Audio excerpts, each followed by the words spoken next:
Sandy. I'm interested in exploring the idea of the invisible hand a little more because I think it poses certain interesting paradoxes for faith. Because what it really asks us to understand is that the common good arises not out of the application of the values that faith asks us to uh, play out in our lives, but actually through the playing out of selfish interests, right? So that is kind of a paradox in itself because it sidelines the values that religion promotes. On the other hand, in the pursuit of one's own special interest, one can create negative externalities that harm other people. So then it raises the question, maybe faith's values should enter at the point where one is concerned about regulations, say about pollution, and then that turns out to be a governmental function, but then it poses a paradox that there's always, in this country at least, a divide between church and state. So then how does one reconcile that role for faith to play if it turns out to manifest itself in the form of regulations?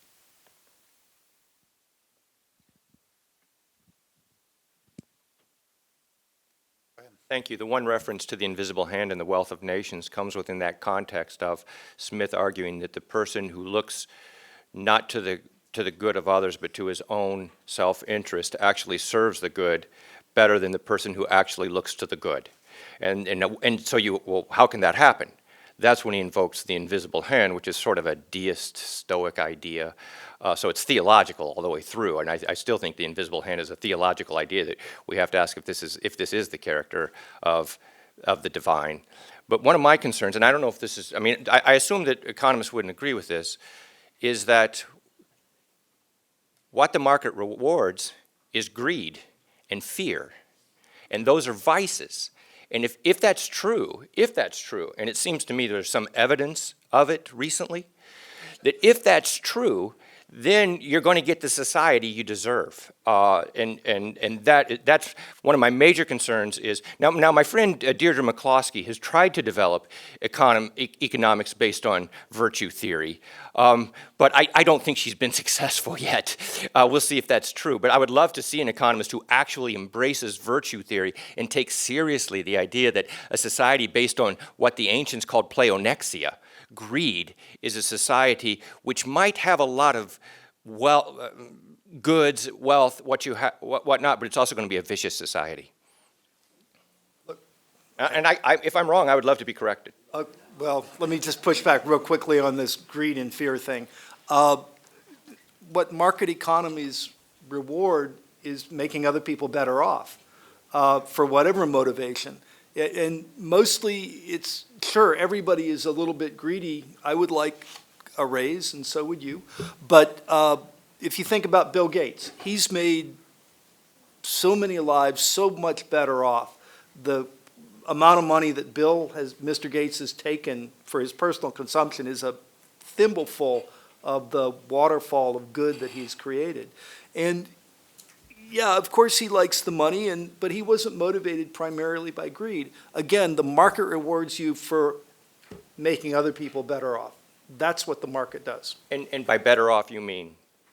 In their mind, What better they off. desire, right. So if I can make an operating system that makes your computer run better, and you like that, and you pay me, I've made you better off.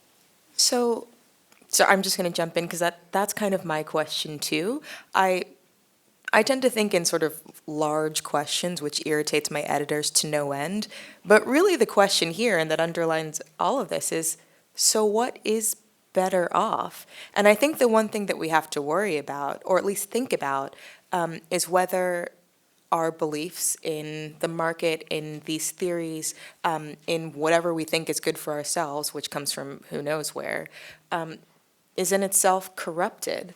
Like let's just take the case of Steve Jobs and Apple thinking about what's better off. I mean, you really actually have to think about it. Is it better off that everybody has a smartphone? Like, does that make life better? Well, sort of. I mean, you can use a calculator anywhere. It's easy to find directions. Like, all of these things are great. But then on the other hand, you have, thousands of factory workers change their desks in China. When you go out in public, like, we no longer speak to each other, we're just looking at our phones. There are the degradations in human and familial contact that come from the excessive use of technology in our lives. But we want this because phones are fun. Maybe we have misunderstood what is better for us and what is better off in the long run.